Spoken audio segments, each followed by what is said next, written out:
청취자님, 오늘 저희가 함께 깊이 파고들 자료는요, 바로 우리 부모님 세대를 위한 실전 금융 생존 지식입니다. 익산의 한 새마을금고가 보여준 아주 따뜻한 사례랑 또 시니어 금융교육의 핵심을 담은 가이드를 저희가 책상에 올려뒀는데요. 이번 시간 목표는 아주 명확합니다. 이 자료들 속에서 가장 중요한 정보들을 싹 엮고 분석해서요.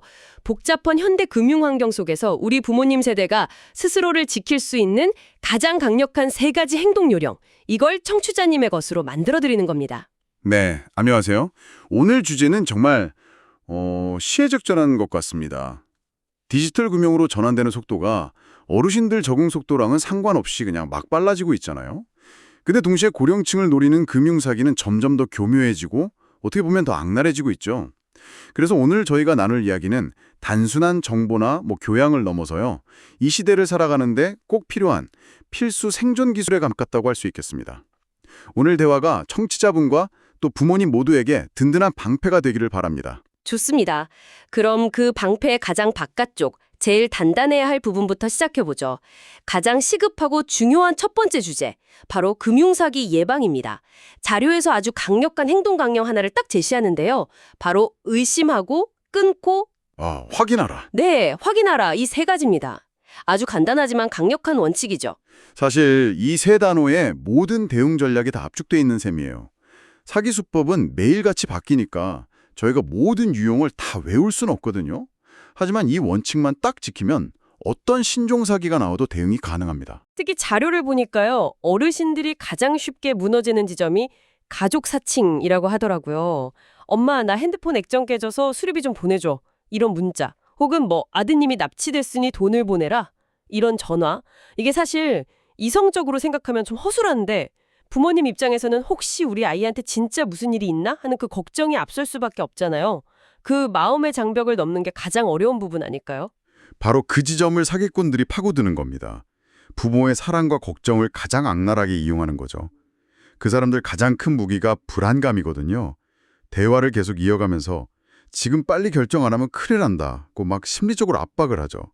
그래서 자료가 강조하는 행동 강령 중에 핵심이 바로 두 번째, 끊는 것입니다. 아, 끊는 거요? 네, 의심이 드는 순간 대화를 딱 중단하는 그 행위 자체가 사기꾼의 가장 강력한 무기를 그냥 빼앗아버리는 결정적인 행동이 되는 겁니다. 아, 그렇게 연결이 되는군요. 단순히 예의 없이 전화를 끊어라 이게 아니라 상대방이 심어놓은 그 불안감이 커지는 걸 원천적으로 차단하는 가장 효과적인 기술이다 이런 말씀이시네요. 정확합니다. 그리고 이건 정부기관 사칭 사기에도 똑같이 적용돼요. 검찰이나 금융감독원이라면서 당신 계좌가 범죄에 연루되었으니 우리가 보호해주겠다. 이런 식으로 접근하잖아요. 이때도 당황해서 그 사람들 지시를 따르는 게 아니라 알겠습니다. 제가 확인해보고 다시 연락드리겠습니다. 하고 일단 끊어야 합니다. 어떤 정부기관도 전화로 다급하게 돈을 이체하라고 요구하지 않는다. 이 사실을 기억하는 게 정말 중요합니다. 근데 막상 전화를 끊고 나면 혹시 진짜 중요한 전화였으면 어떡하지? 하는 그런 찜찜함이 남을 것 같아요. 그래서 마지막 단계인 확인이 반드시 필요한 겁니다. 이 확인 절차가 남아있는 불안감을 완전히 없애주고 스스로 상황의 주도권을 되찾아오는 과정이거든요. 자녀 사칭 전화였다면 원래 내가 저장해둔 아들, 딸 번호로 직접 전화를 거는 거죠. 아들, 별일 없니? 하고 목소리를 직접 듣는 거예요. 기관 사칭 전화였다면 경찰, 122나 해당 기관의 공식 대표 번호로 전화해서 방금 이런 전화를 받았는데 사실 확인 좀 부탁드립니다 하고 문의하면 끝나는 문제입니다. 이 확인하는 습관, 이게 피해를 막는 가장 확실한 마침표입니다. 정리를 해보자면 첫 번째 생존 지식은 심리전에서 지지 않는 법이군요. 상대방 페이스에 말려들지 말고 일단 전화를 끊어서 내 시간을 확보한 뒤에 내가 아는 확실한 경로로 직접 사실을 확인한다. 아주 명쾌합니다. 맞습니다. 그렇게 방어에 성공했다면 이제는 좀 바뀐 세상에 적응하는 법을 배워야겠죠. 이게 자연스럽게 두 번째 주제로 연결됩니다. 그렇죠. 사기 전화만 안 받는다고 해결될 문제가 아니니까요. 현금 없는 사회, 키오스크랑 스마트폰이 지배하는 세상에서 살아남아야 하니까요. 자료를 보면 많은 어르신들이 ATM 기기나 식당 키오스크 앞에서 되게 위축된다고 나와요.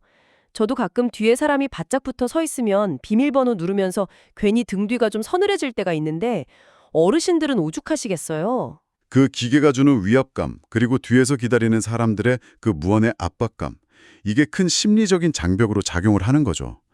그래서 자료가 제시하는 해법의 핵심은요, 기술 교육이 아니라 심리적인 안정감을 주는 것에서 시작합니다. 어머니, 이 기계 절대 고장 안 나요. 천천히 해도 괜찮아요. 이 말 한마디가 어떤 사용 설명서보다 효과적일 수 있다는 겁니다. 아, 정말 공감되네요. ATM이나 키오스크 화면에 글씨 크게 보는 기능이 있다는 걸 알려드리는 것, 뒷사람 눈치 보지 마세요라고 용기를 드리는 것, 이런 작은 배려가 중요하다는 거군요. 근데 사실 진짜 최종 보스는 따로 있잖아요. 바로 모바일 뱅킹입니다. 작은 화면에 빽빽한 글씨, 복잡한 인증 절차까지 이건 정말 쉽지 않은데요. 그래서 자료에서 아주 현실적인 대안을 제시합니다. 바로 은행 앱의 고령자 모드 또는 큰 글씨 모드를 활용하라는 겁니다. 잠깐만요. 고령자 모드요? 솔직히 저도 저희 부모님 은행 앱을 가끔 봐드리는데 그런 기능이 있는 줄은 몰랐네요. 이건 당장 오늘 저녁에 확인해봐야겠는데요. 아마 많은 분들이 모르실 거예요. 이 모드를 켜면 화면 글씨가 눈에 띄게 커지고요. 메뉴도 이체, 조회 같은 핵심 기능 위주로 아주 단순하게 재편됩니다. 복잡한 금융상품 광고 같은 건 싹 사라지고요. 자녀분이 딱 한 번만 옆에서 이 모드로 설정해드리면 그 다음부터는 부모님 혼자서도 훨씬 수월하게 쓰실 수 있게 되는 거죠. 와, 이건 진짜 꿀팁이네요. 그런데 이런 기능을 어디서 좀 편안하게 배우고 연습할 수 있는 공간이 문제인 것 같아요. 자녀들이 매번 붙어서 알려드릴 수도 없는 노릇이고요. 바로 그 지점에서 자료에 등장하는 이리평화 새마을금고 사례가 빛을 발하는 겁니다. 이 금고는 단순히 돈을 맡기는 금융기관을 넘어서 동네 어르신들의 사랑방 역할을 차추하고 있거든요. 직원분들이 어르신들께 단순히 상품을 파는 게 아니라 스마트폰 앱 사용법을 가족처럼 차근차근 알려드리고 함께 연습도 해주고 이런 커뮤니티의 역할이 정말 중요합니다. 기술의 발전이 소외를 낳지 않도록 사람의 온기가 다리가 되어주는 거죠. 그렇군요. 결국 두 번째 생존 지식은 기술과 친해지기인데 그 방법이 뭐 최신 기술을 배우는 게 아니라 오히려 사람에게 기대고 심리적 장벽을 허무는 데 있다는 점이 참 인상적입니다. 자, 이렇게 방어법과 적응법을 익혔습니다. 그럼 이제 마지막 단계로 넘어가야죠. 평생 모은 소중한 자산을 어떻게 안전하게 지키고 관리할 것인가? 안전한 자산 관리입니다. 그렇죠. 외부의 공격을 막고 새로운 환경에 적응했다면 이제 내부의 자선을 단단하게 잠궈야죠. 이게 세 번째 생존 지식입니다. 자료에서 제시하는 첫 번째 원칙은 아주 단순하고 명료합니다. 고수익의 유혹에 넘어가지 말라는 겁니다. 뭐 원금 100% 보장에 월 5% 수익 이런 말은 그냥 사기라고 봐도 무방하다는 거죠. 투자의 제일 원칙인 모르는 것에는 투자하지 않는다와도 어떻게 보면 같은 맥락인 거죠. 특히나 다시 벌기 어려운 노후 자금의 경우에는 수익률보다 안정성이 압도적으로 중요합니다.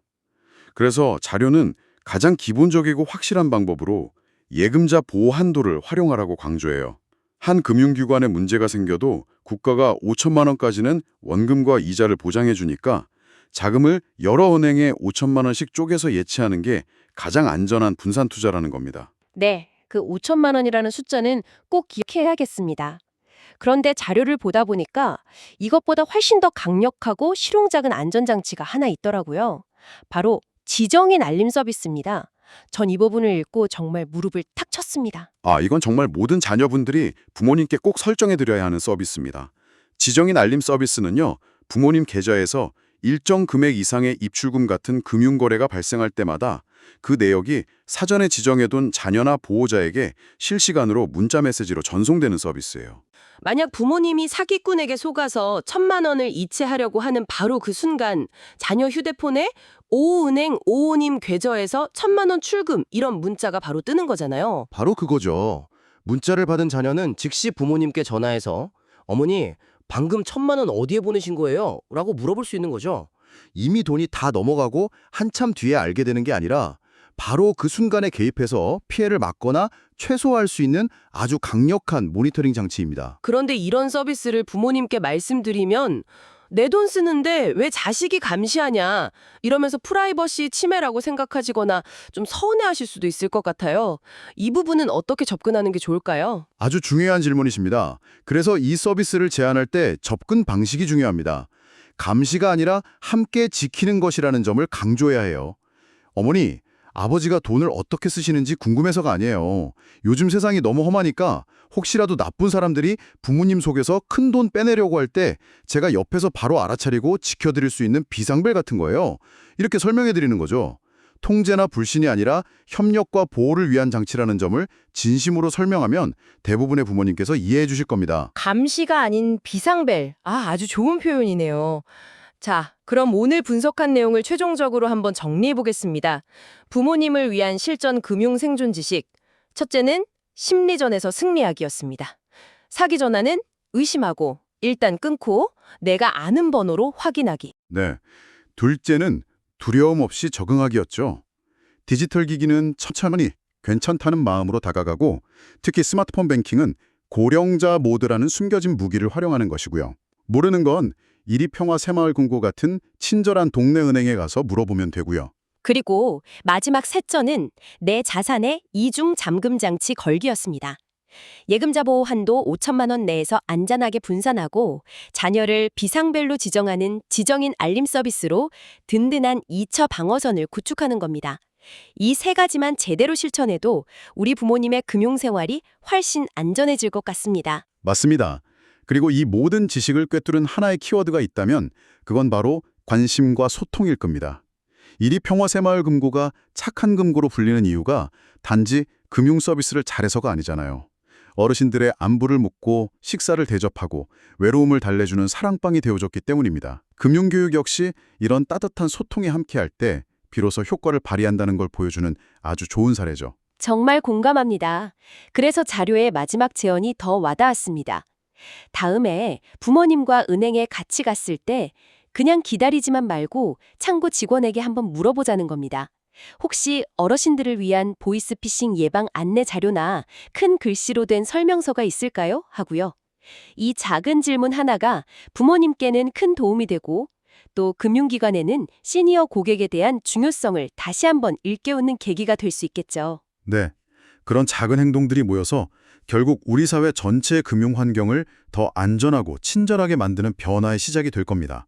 오늘의 심층 분석이 청취자분과 또 청취자님의 소중한 부모님의 금융생활에 든든한 울타리가 되기를 진심으로 바랍니다. 마지막으로 청취자분께 생각해볼 질문 하나를 던지면서 마무리하고 싶습니다. 우리는 지금까지 기존의 금융 시스템이라는 틀 안에서 어떻게 하면 어르신들을 보호하고 적응시킬 수 있을까 하는 방법을 이야기했습니다. 그렇다면 관점을 완전히 한번 바꿔보면 어떨까요? 만약 처음부터 어르신들의 필요와 신체적, 인지적 특성을 설계의 중심에 두고 금융 시스템을 만든다면 그건 어떤 모습일까요? 단순히 기존 앱에 고령자 모드를 덧붙이는 걸 넘어서 진정으로 모두에게 장벽 없는 금융 환경을 만들기 위해 우리는 어떤 근본적인 변화를 상상해 볼 수 있을까요?